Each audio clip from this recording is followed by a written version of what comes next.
make to hopefully benefit Climate Solutions or other acting organizations in the overarching problem of climate change. So we'll start off, is that going now? Yeah. So we'll start off with some introductions and like general open-ended questions. Sure.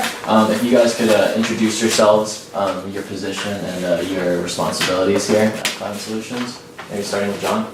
Okay. Hi, I'm Jonathan Lawson. I'm the Digital Communications Manager at Climate Solutions.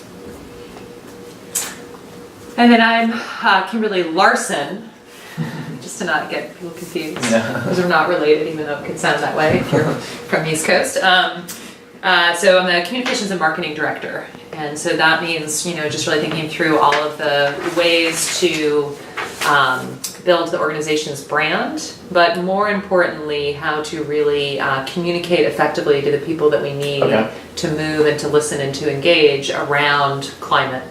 And really thinking about, all of the means to do that through our own channels, but also through then, others, and how to partner with other organizations, develop greatly effective messages and messengers. So you're kind of like a mediator. Yeah, like we're trying to think through those overall strategies, really learn and always be up on best practices and do research, and then applying those in effective ways. And then I also do, just straight up a lot of like media outreach to generate a lot of media coverage around climate. And all the solutions in particular, and and then we also really think about that, all the backdoor kind of functionality of how to make sure platforms and technology are really allowing us to help meet our mission. And like are actually effective and like hitting like your and whatnot. Yeah. And then we'll talk about like those different forms of media like like later. Could you each give us maybe a rundown of like your average daily routine? Yeah. Well, there's the unexpected aspect to it. But especially with communications. So focusing on digital media particularly, I handle our social media communications. So I spend some time every morning and every afternoon, keeping abreast on what's happening in our world of climate change, clean energy developments, looking at news sites and what's happening. And then curating that stuff for our Twitter and Facebook feeds and figuring out what it seems important for us to comment on or to share. I'm also working with various writers for our blog, some of whom are staff members and some of whom are guest bloggers, assigning articles to them to write about, and learning from our staff who know more about climate change than I do, what the campaigns are that we're working on, what are some of the more recent developments, and what might make for good things for us to communicate about. And Kimberly will talk more about this, but in the course of a week or a month, we're involved in different campaigns, we're involved in different coalitions, we meet with other organizations to coordinate our efforts around stopping coal facilities from being built or oil refineries, and also figuring out how to boost the idea of clean energy, moving into spaces that were previously dominated by fossil fuels. We do a lot of legislative work in the Washington and Oregon state legislatures. So we're working with policy staff as well as some other campaign staff. Yeah, I saw a bunch of your legislation goals on your website. We can talk about that a little bit later, but that's really awesome. Yeah. You want to go through your daily routine? Yeah, well, it's so hard whenever I get asked this question of like, what's a day, a typical day look like? And there's like no one typical day. So if it's okay, I actually like to twist this a little bit where I say like kind of in the course of a typical week, kind of here's what I might kind of be tackling or taking on. Because every single week, and like as Jonathan was saying, we really work to be, and this is just necessary in an advocacy world. We are working to really kind of jump on opportunity to really figure out the best way to advance and accelerate. We want to accelerate clean energy solutions to the climate crisis, our mission. We also want to take advantage of any opportunities that create an opening to also accelerate that messaging and the reaching more folks faster. So there's like a focus on these opportunities, which are sporadic. Well, so an example like from the spring, as far as a typical week, I got word that, this is the week that the President Trump is going to be backing out of the Paris Agreement on climate.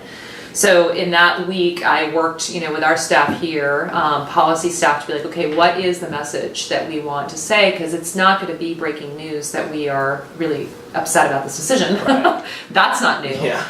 But what could be an opportunity, because that will get media coverage. Well, what's the space within that then to talk about what we know is actually the solutions and the work needed, despite inaction at the federal level?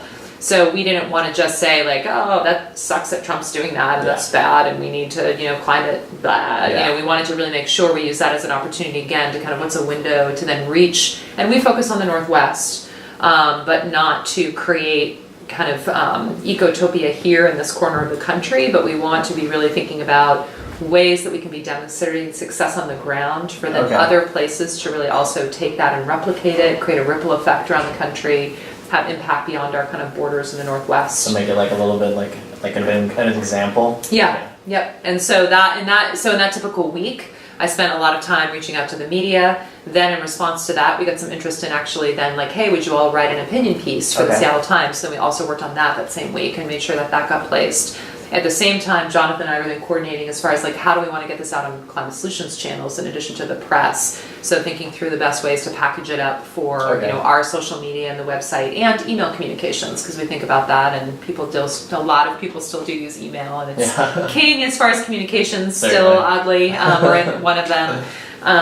So there's a lot of like information refinement and like tossing it to different partners. And message refinement too, to make sure, and we always, so that's an example of just like all of that work. That was a lot in that week. Right. But then in that same week, I remember there was also a lot of other things happening at the same time. Like Jonathan was saying that with the rest of our team, I bring up Derek because he's also then working on kind of that integration of the platform. So then at the same time, we're meeting about those kind of things that are all the behind the scenes stuff that isn't fancy or fun, but is actually very necessary. And so that also in a typical week could be happening at the same time. As well as then like the coalition partner work that Jonathan was mentioning. We work very much aligned with a lot of other organizations. Not to just duplicate efforts, but we really want to be aligned to make sure we're all maximizing our resources as individual groups, all working for the same purpose. Awesome. So how do we each then take pieces of an overall plan as different groups? To be coordinated. But also still have the same message, and not all be saying different things, because then it doesn't help as far as effectively having people hear it. If we're not saying the same thing. So that's a lot, in a typical week, it could be a lot of that coalition work, a lot of just that straight up media work, a lot of the behind the scenes kind of just coordination and integration of a lot of our both communications and the platform pieces. Awesome. That would be an example. So that kind of leads into our next question of what do you consider to be like the top priorities of that communication? Or how about let's make this a little broader. Like, what do you consider to be the top priorities of the organization in general? That's a good one. I can overall, when we look at the next really 4 to 5 years, if not more, Climate Solutions is really, our mission is to accelerate clean energy solutions to the climate crisis. So if we're going to do that, we really are not just painting a vision, but we're also mapping the plan as far as the strategies to get us to a place where we do have a thriving clean energy economy here in the Northwest. And that can be a model. And the Northwest is actually positioned, considering our energy mix right now, to be one of the first regions that could actually be 100% clean first. That would be incredible when you think about aligning with California as a market to really leverage change within kind of, it could be its own country if you added up those three economies of California. So considering that, even if there isn't strong federal action right now because it's so locked up with the fossil fuel industry influence, how do we actually make that happen aligned on the West Coast? And California is really leading, but Washington, Oregon could hook into that and accelerate it faster. So we're really mapping this plan of 100% clean. And what does that mean? And that is a lot underneath of a lot of the same work we're currently doing, just kind of all with that North Star. So it's a lot about state policy advocacy. It's a lot about just championing the solutions to make sure everyone's hearing them and believing it's possible, because they are here now, but people don't see it. And also we're finding a lot of people actually still need information, both about connecting the dots with impacts and climate and global warming, and also the information about that solutions are available. People just aren't seeing it as fast because, the thing that's necessary to lower emissions is the big like solar installations out in the middle of nowhere. But that means that people don't then see it in their communities. So how do we prove to them kind of the advance of the solar industry and renewable energy, and how do you actually show people the effectiveness of saving energy and energy efficiency when it's invisible? Because that's the very nature of not using energy is just, it's not going to then visually demonstrate something besides eventually cleaner air. Right. So those are a lot of that's the biggest priority for us as an organization overall, is just this 100% vision and all the things underneath, from a state policy perspective that we'll be advancing, but also local organizing that we'll be doing, and communications, which will support all of that, that work. Yeah, communications is kind of like the glue. Mm-hmm. Yeah. Yep. Do you have anything to add, John? I know that's a good summary of what we're working on these days. Yeah. Awesome. And I should say, if you'd asked us that question a year ago or even 6 months ago, we would have added that we still have a dual goal and we still are doing this work, but we're in a much better place than we were 6 or 12 months ago on stopping it. We call it stop making it worse. So the whole effort to just stop these major fossil fuel infrastructure projects that the coal industry in particular has been proposing, and also the oil industry too, for transporting more oil. We have been at the center of those fights for the last 7 years. Amazing. And the reason why now I don't say that's one of our biggest priorities looking forward is because we've won.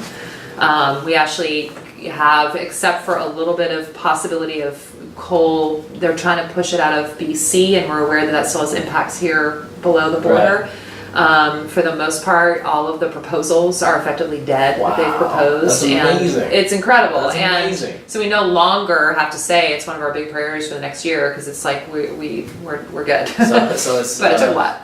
So after that, the goals are less about preventing those from happening and more like recovery, like Advance now, advance the solutions, accelerate that, because we've really stopped the bad stuff. Awesome. And now we can really lean into the good stuff. That is actually amazing to hear. That's so awesome. Yeah, it is possible to beat the coal industry. You guys are It's doing fun when we do. fantastic work. Yeah. Okay, so we can move on to the policies and the politics now. So on the Washington section of your website in particular, you state your goals for legislation change are transforming transportation in the state through electrification, stopping unnecessary investment in fossil fuels, which you touched on, funding unprecedented investment in clean energy and climate adaptation. Well, besides the winning against coal, where do you currently stand in a lot of these pushes? Like, let's say the electrification one. Well, these are all things where, I was talking before about you hit the rock with a hammer 1,000 times and you finally hit it the final time. Yeah. So each of those things are long-term. Yeah, certainly. There's lots of different groups that are working on it from different sectors. There's environmental and climate groups like us, and labor organizations and businesses, and faith groups and indigenous groups that are all sort of pushing for a lot of this stuff together. And some of them are some of those fights are at the state level, some of them are at the state and the local level, some of them are at the federal level. So all those things are kind of underway now. And there have been various attempts to legislate, at the federal and state level for example, to make it so that the industries that are polluting the most, our air and our water, are induced to stop doing that by being given a financial penalty or something. Those have not always been successful, but we've been trying this over and over again. We're figuring out how to move a policy to forward that will actually finally get over that hump. So there's like big things that we've been trying to do over a long period of time. And there's smaller things that are incremental wins that we can do. We're trying to, and we've had some success in getting cleaner fuel standards and put in place so that the fuels that we're using to drive around or whatever are cleaner than before. Right now we've put a big goal in electrifying transportation. That's a long-term goal, but eventually it'll begin to happen more directly. We want to. Washington State already has a very clean, relatively clean electrical grid compared to a lot of places in the country that are more dependent on coal, for example. That doesn't mean that we're going to rest on our laurels. It means that we are closer than a lot of places to make that 100% clean goal. we want to achieve that, and then we want to use that clean electrical grid and say, okay, well, where else can we clean up our stuff? And okay, well, it's transportation. So let's electrify transportation as much as we possibly can. And that's a whole bunch of different policy arenas as well. There's some state level stuff we can do about that, but also a lot of the questions about how do we power our buses and so forth are in the hands of cities to do. So we work with cities to encourage them to move forward in cleaning up their energy act and so forth. So is working with the cities, what is a particular like incremental win that you've had, maybe like not recently, but like just could you describe one of those to me? We have had one recently, and this is where it's like it gets so complex because so that goal with electrification, Jonathan's right, it's just like we need to electrify everything. We also need to make sure that electricity is clean at the same time, right? And it's not in all places because we still import some coal power. We don't burn coal here in Washington, but we do buy it from coal power plants. Right. And then there's gas-fired power, which is, I think it's that second, that infrastructure. We're also really focused on the need to, you can't sub in gas-fired power because it's another fossil fuel. Right. In lieu of stopping coal from being burned for energy. So with electrification, that was an example to your question of like what's a win that we've had this year. We actually were working really closely with this King County, which is I think it's the 17th largest county in the country. Okay. So significant, top 20, definitely. like a lot of people live here. So a lot of people are taking public transit. Diesel buses, diesel particulates are horrible for a whole set of public health reasons in addition to a fossil fuel we're burning for climate's sake. So we, King County actually earlier this year in January, and they're continuing to advance it, and they're like, if the technology keeps meeting this, we're not gonna buy another fossil fuel bus again. Awesome. And they made the largest purchase of electric buses in the country in January. So that's significant as far as a local jurisdiction actually helping accelerate a private sector industry. And electric buses is a much harder technology to figure out because you have to, those are big batteries. Yeah, they're huge. And, it's just like that's significant. And how do you charge them really fast so you don't have all these buses off the road around. like not working because they got to charge up for 24 hours. Like they have fast charges. It's just that there's technology and innovation that needs to happen, and it's and that's where it's meeting it. And King County's reporting great success with it, and we're seeing then they actually just hosted, as another example of then advancing it, a whole set of transit planners just last week. They hosted from around the region, including from Oregon, several people who are up here from Portland area and others, also really looking at what has King County done, what can we learn to also do this in our other place. So that's an example of like have it happen one place and then replicate it elsewhere. And that ties to what you're saying about how like making us an example of like allowing it to like you can do it. Yep. The solutions are there. Yep. That's awesome. And bridging that confidence gap that it's actually then possible because people see it and they experience it and then want more of it because it feels safe and doable. So and healthy. Yep. Okay, let's move on. So there was one other goal there that I'm trying to remember. We talked about fossil fuel infrastructure, another just victory. This is actually more Oregon centric when you asked about kind of where are we at. Yeah, definitely. In Oregon, we had a major accomplishment in August where there's two really big utilities in Oregon, so slightly different, Oregon and Washington as far as the utilities, how many, what kind are they, but Oregon has, Portland area is serviced by PGE.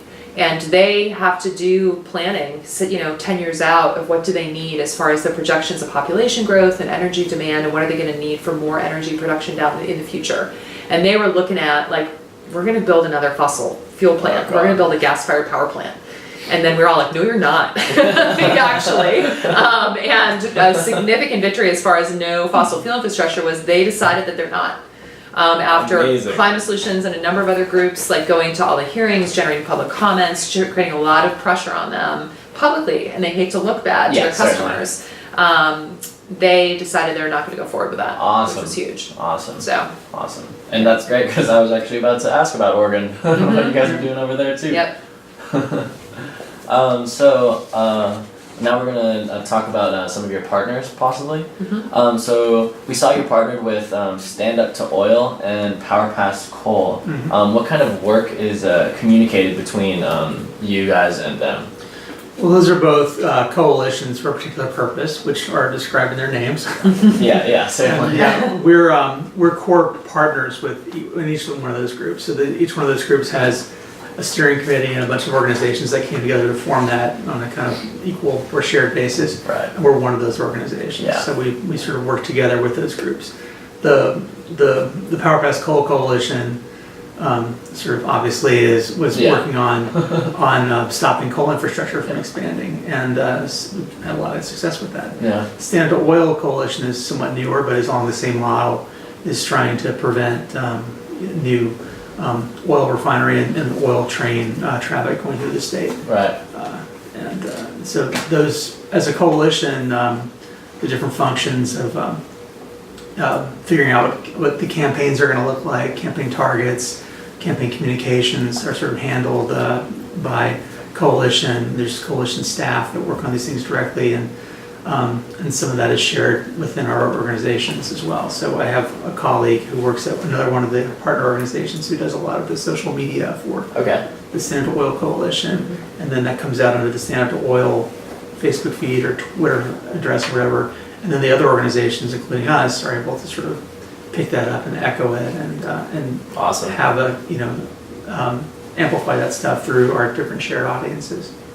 Since you guys have like this shared unified goal, I would imagine that this isn't like something that happens. But do you possibly ever bump heads, like with these other organizations, like when you're talking? No? Oh, sure. About certain like policies or anything. Oh, yeah. People have slightly difference of opinions as far as, yeah, I mean, that happens all the time. I would actually say, though, one of the things that's really refreshing is we actually overall have shared values. Yeah.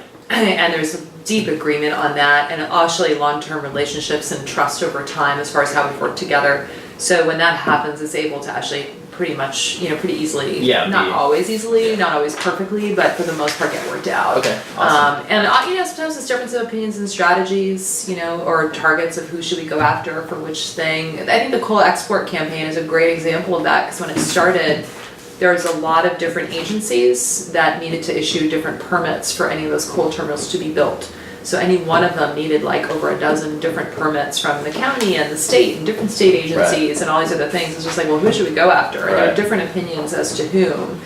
And maybe them, or then maybe eventually we had to decide, who first at least. Okay. And actually, it's actually it's one of, these coalitions are actually it's just so incredibly and wonderfully functional.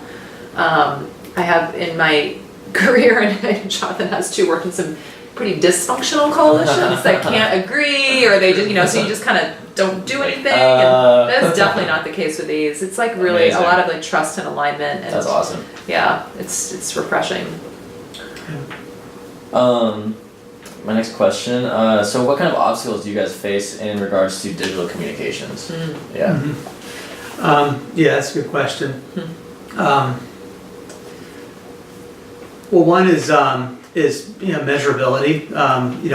We have ways of measuring who opens our emails, who reads our things, who clicks on things, who's looking at our Facebook feeds, who's picking up our tweets and going on. But there's always much more than we wish we could know about. Yeah. Certainly. About that stuff than we are able to. Part of it is just having limited time to track all the stats that are available, and part of it is not having enough time. So I mean, if a couple of us are focused on getting our tweets out the door, there are so many different things you can do strategically to maximize the impact of your Twitter presence, your Facebook presence, your emails, and if as is often the case, the communication staff has a whole bunch of things to do at once, then there's always like, if you're doing 10 things, you could have 10 people doing one each and be doing a much better job of tracking that stuff. Right. So there's always more to do, and the amazing articulateness of the tools that we have now is great, and it can be it's more. It gives you access to more work than one person or two people can easily manage to do all the time. Certainly. Awesome. So do you guys? So you were talking about your blog earlier. Is it pretty widespread? Is it like are your posts pretty like? Do they get on like news websites and whatnot? It's all relative.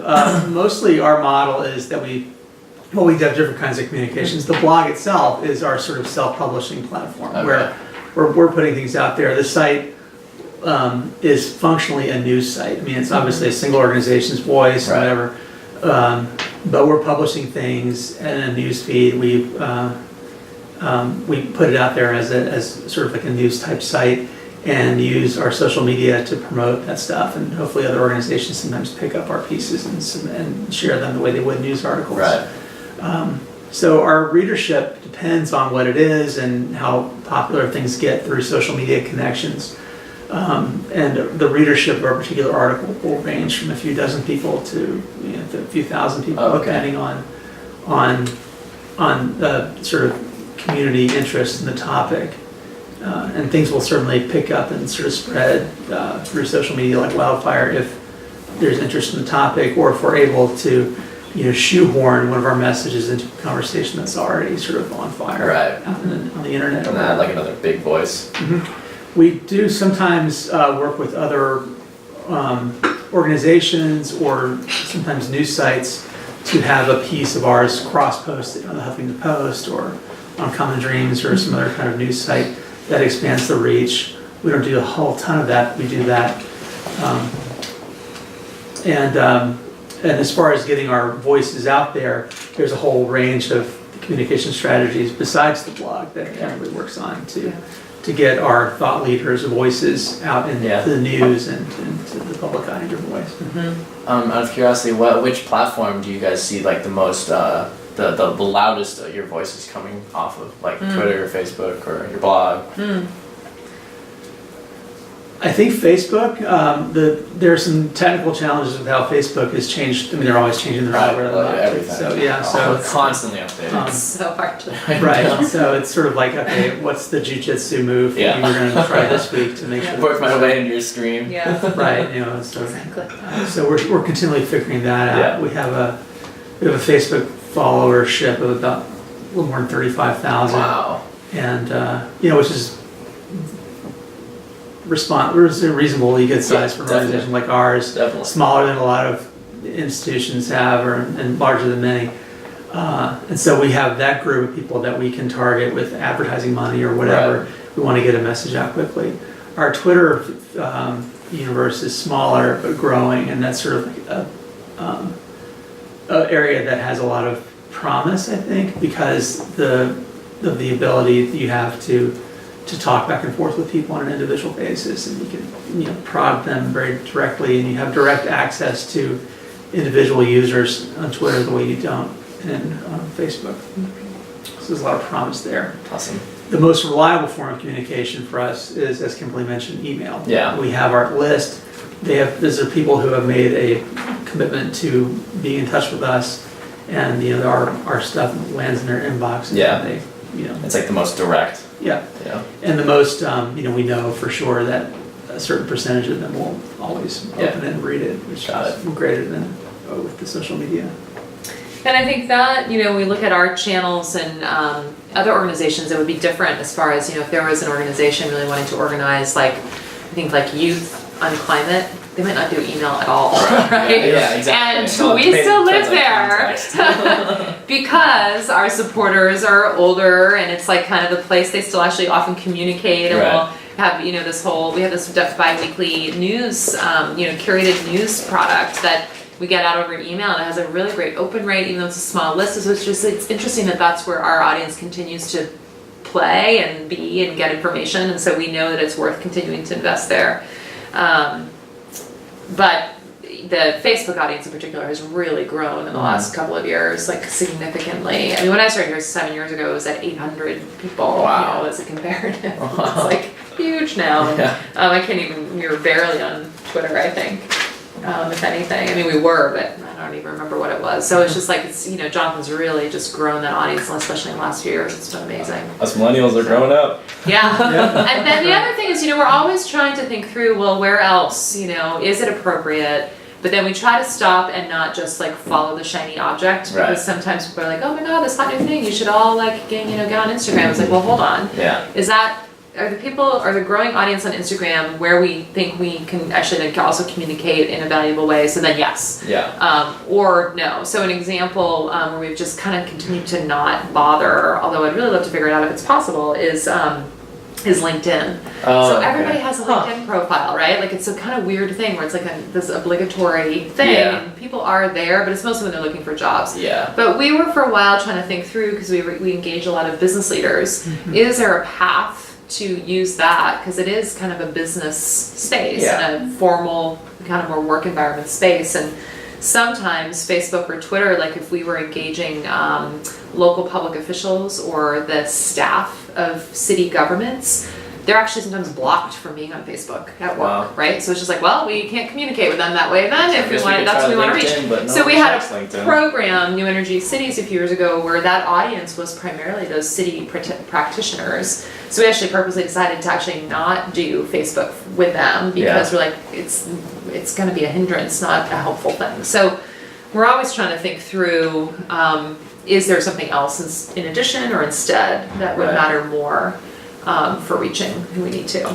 So technology is pretty inherent to the awareness and to the spreading of awareness in the organization. Yeah. Of course, yeah. Yeah. I think we're near almost the end here. We actually have some rough brainstorm app ideas that we would love to run by you guys to see, like maybe feasibility or possibly interest. Okay. So our These are my first. We've been thinking about this. It's like, it's exciting. And then maybe we can hear yours too. Yeah. So our first one is like iSort or like some sort of sorting app. So cameras now have the ability to distinguish certain objects from pictures. So you can take a picture of like a Coke bottle, and then it would just be like, and then it can send you some data like, oh, this is a Coke bottle. So possibly we could set that up to cross-reference like a database like Google, and like it would determine which category of garbage that item would go into. So let's say you have like a tray of garbage like from McDonald's or whatever, and then you're uncertain about which items go where, because like on like a Coke bottle, like the cap is not recyclable, but the bottle itself is. Yeah. So you could take a picture of the whole thing, and then it would like just list out like which receptacle each object would go into. So it's like decently feasible, like, but we would like I said, like just be creating a prototype. Yeah. Yeah. Do you want to go through all of them, or do you want our thoughts as you go? Yeah, thoughts. Okay. We only have two, so yeah. The thing I would think there is just from the user perspective, I was just imagining me trying to use that right there, because I love the idea, because I experience this all the time. Yeah. And I have two little kids, and they're like, which do I think? And I'm trying to direct them and everything. So it seems like it holds a lot of like promise to direct somebody, except that usually when people are at that moment of throwing stuff away, they just want to throw the stuff away and not pause to then. That's why they can't read the frickin' signs. Right. So then I don't, just like from a practicality standpoint of like, would it be adopted Right. at scale if you're looking to solve that problem? Just from like literally the point where somebody would use it is the point where they might not be wanting to hold a phone. Right. Certainly. So that's my only thought there, but I don't know if you have other. No, I don't have any particular. Yeah, that's an issue, I guess. Yeah. I've seen that technology working with like sort of like catalog type stuff. You'll see what it is, and it'll offer you a chance to buy it. And it's the revenue stream for the commercial apps. It's cool. It's cool. Yeah. It's flashy. I think the usability of it for standing in the trash can is a problem. Yeah, indeed. And then some of the things that are, it's those kinds of things are really good at distinguishing a Volkswagen from a Ford Falcon, or this brand of thing versus that brand of thing.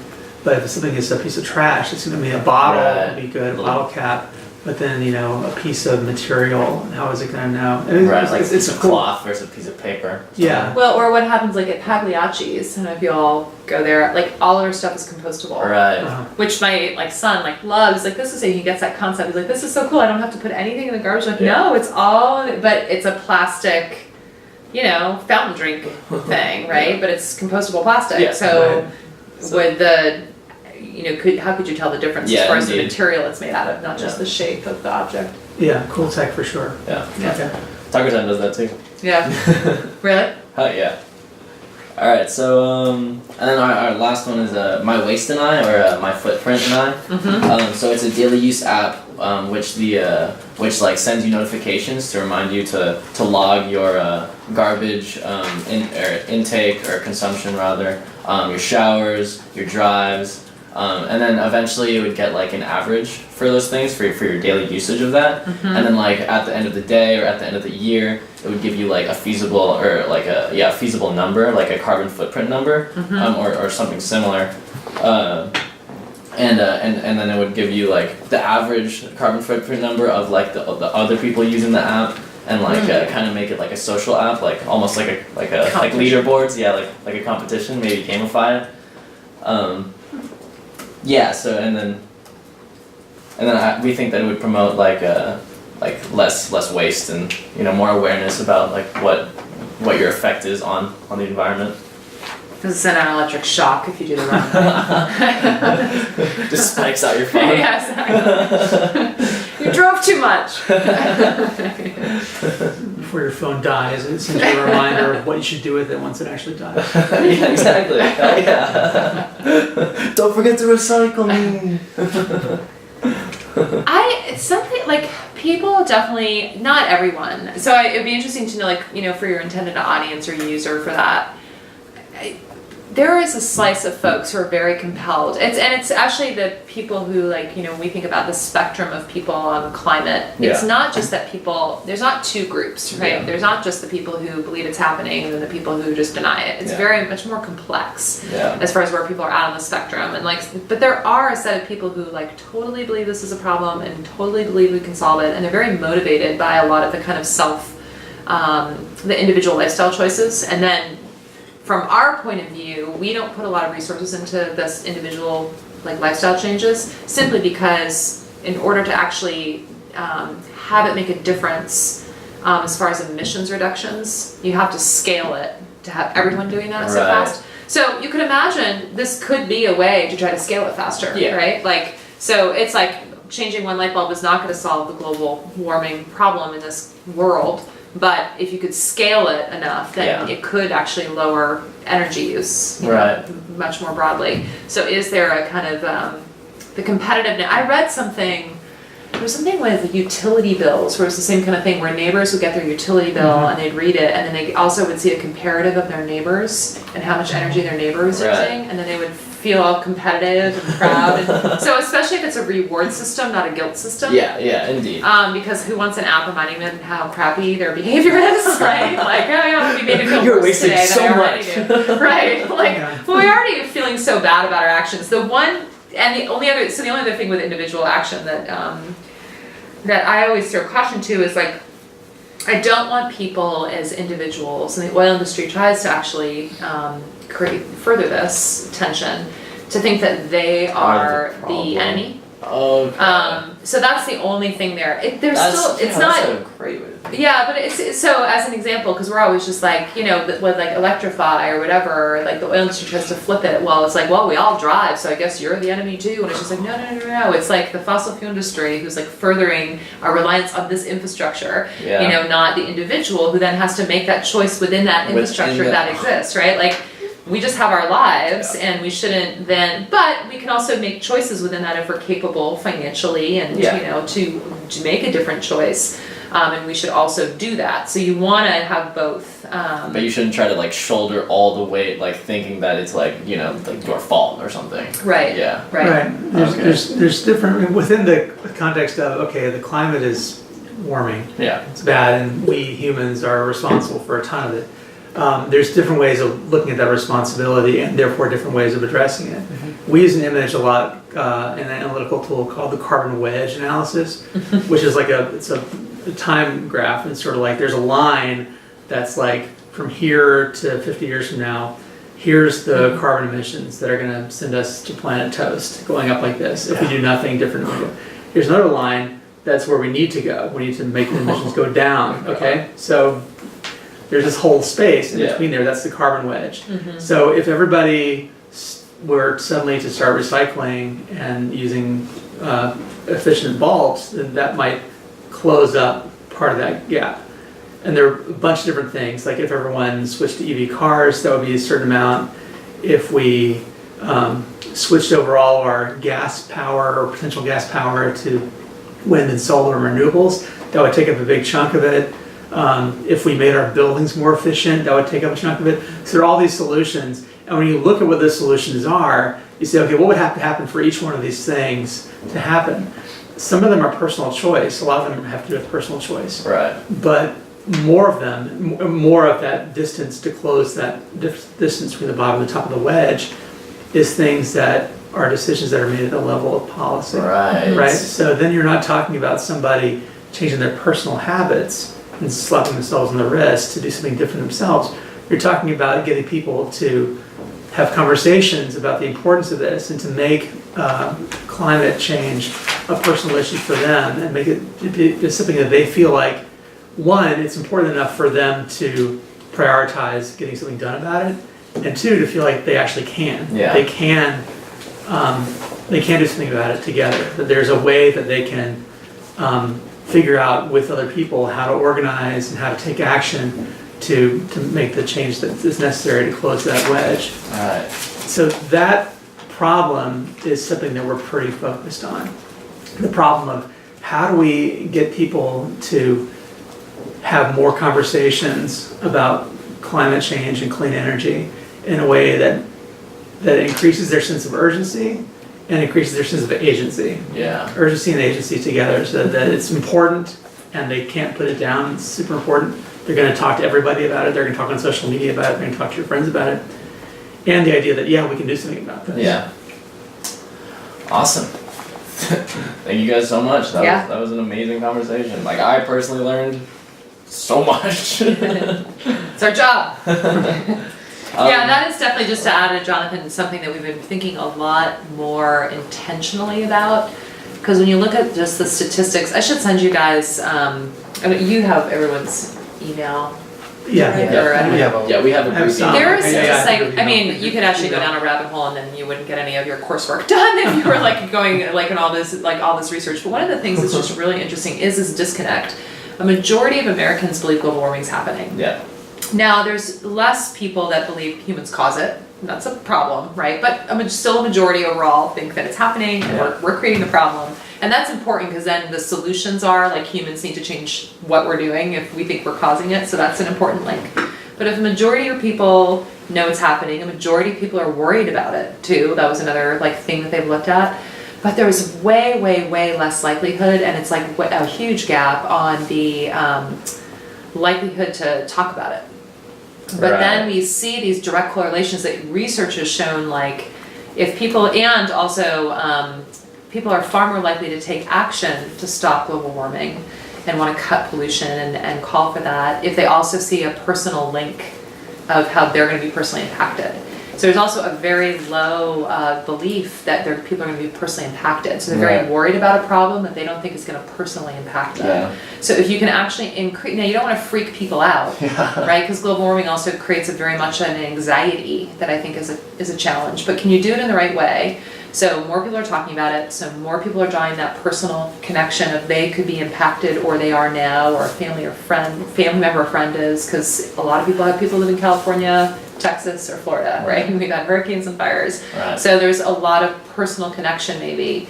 And if you can have more people talk about it, more people draw a personal connection, you actually increase then the likelihood of more people wanting to take action. Right. You know, and now that's some time Kind of like and a work, butterfly but there effect. is actually a theory there of how to get more people taking action than we've seen otherwise, because we've been at a stalemate for a while. So Yeah.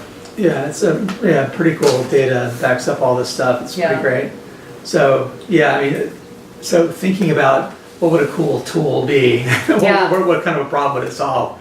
Like, we have tons of information that's publicly available on our website or Facebook feed or wherever, but it's hard for people to find what they're looking for. That's going to be geared specifically towards helping them in the elevator have a conversation with somebody. They want to talk about climate. What's the thing that they say? What are the little nuggets they can put in their conversation? And how do they connect those nuggets to like the more real information?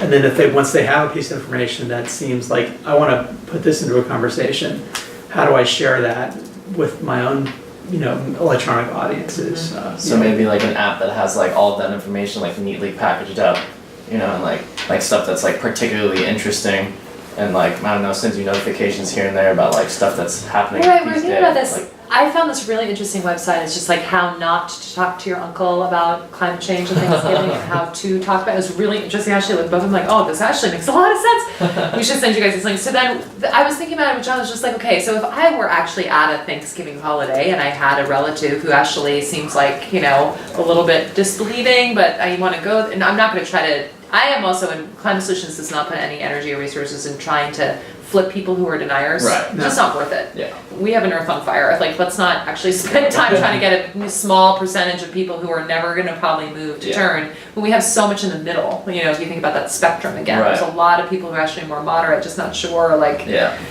versus like dead set against, and organizing against. So, if I were in that situation, like, or I have been at, and I am more willing, obviously, to talk about climate at parties, but, you know, people have Yeah. always said, you know, it's like being like Debbie Downer, or, you know, at an event, like, I'm the lady who talks about climate, and nobody wants to hang out with me by the bar, but, you know, what if, you know, if those are the social situations we're talking about, or like neighborhood gatherings, or Right. family events, right? Like where you're not then gonna get out a laptop to then go to a website and like try to look the thing and scribble down the notes. Like you kind of need something like to quickly be like, wait, hold on, I'm just gonna run into the kitchen, And, like, you on the know, and DL, like, did you know quickly that? like, oh, right, those tips, and then come back and be able to quickly like, wow, there's this one fact that is Yeah. actually really unusual, or you know, and like all that is like so much handier Yeah. if we want to kind of actually give people the resources in kind of consumable, like little like tidbit ways versus like lots of information you have to scroll through when you find a website and go to the PDF and like download it, and then, you know, like that's right now what you have to do. That's what I've been having to do with all these sites, like download the PDF from it. And it's just like, oh my God, like people aren't gonna do that in real life.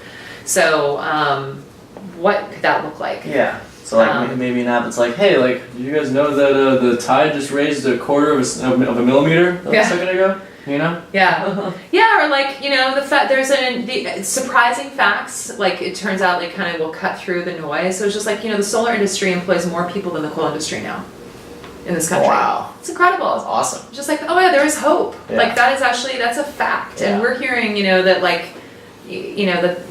Anyways, that's, you know, one example of many. Like there's surprising facts that also give hope. Because I think that, you know, leaning on solutions more because people want to know that this is still possible. Oh yeah, for hope rather than like despair. Yeah, like I mean, we want to draw personal connection, but Right. not staying in that space because then people freak It's out like, oh, and it's shut all down over. and Yeah. throw up their hands, being like, it's too late. Yeah. This isn't possible. I should Okay, just that's deny awesome. that it's a problem because it's far easier to go on. So, you know, what could that look like? Right. So, You know, we're good at crafting those messages and figuring out what's going to inspire people. We're not good at following people around one by one and tapping them on the shoulder and reminding them. Did you know? Yeah. This is we should do a little test for leading up to Thanksgiving though. Home for the holidays. Yeah, sure. Like little package of like a little tip sheet. Just You some could hopeful have bullet your- points. Yeah, I don't know. Something. Yeah, Should that's play a with good it. idea. But that's the kind of thing like we've just recently been putting together. I mean, there's many needs obviously to solve this, but like, oh my God, if you know, the number one step in general psychologically to acknowledging you have a problem is first talking about Yeah. it. And we're not talking about it in Yeah, this country indeed. at all. Like people want to, you know, it's an uncomfortable subject that Yeah. brings up anxiety and fear, understandably. Yeah. That's why people avoid me at parties. Unless you're Jonathan and then he'll Me stand too. next to me. We can You know, totally but I've been consider trying that. this out and it's been interesting because I've been trying to lean in on this positive side. So I had my daughter had a get together with a bunch of friends. So I'm standing there with the parents. So I decided I was like, I'm gonna try this right now. And I was just like, hey, like, how are you guys feeling as far as like all the hurricane stuff? And they're like, oh my, you know. So I was just trying to like enter it in, you know, just to see like, do people just shut down and change the subject, or they want to go there? And people want to go there, not always, but you know.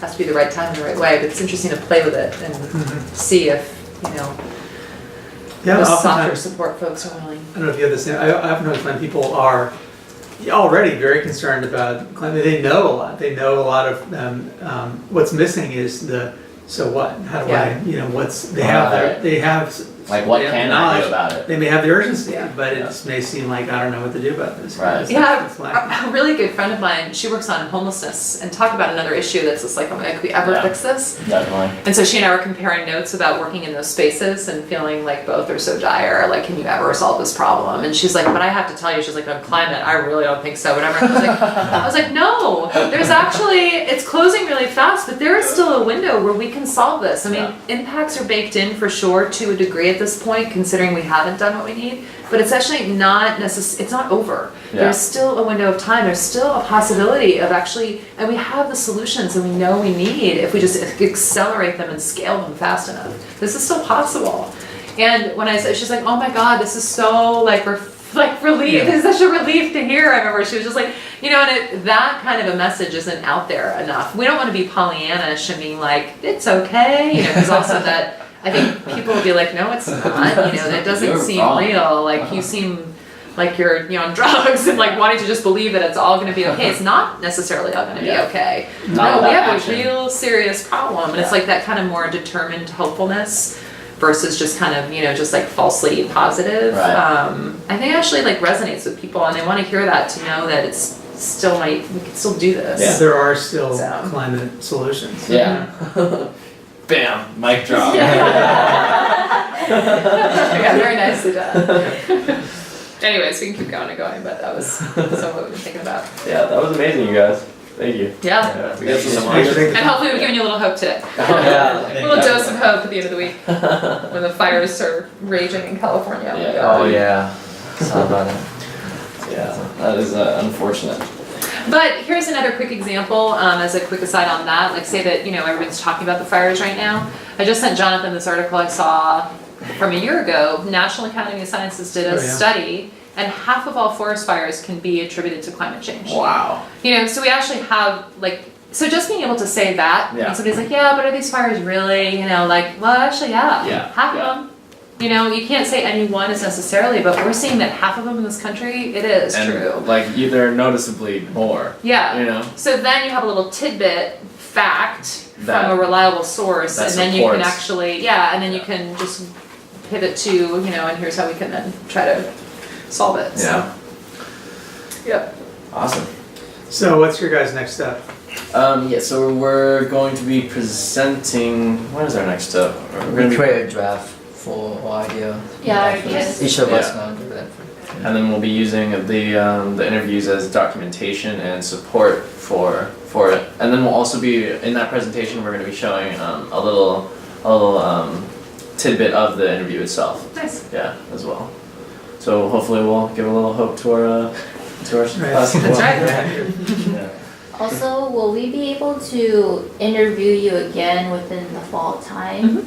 Sure. Yep. And Awesome. show us, we will be able to show you our progress and how we're Great. doing Yeah. and I everything. look forward to that. Right on. Yeah.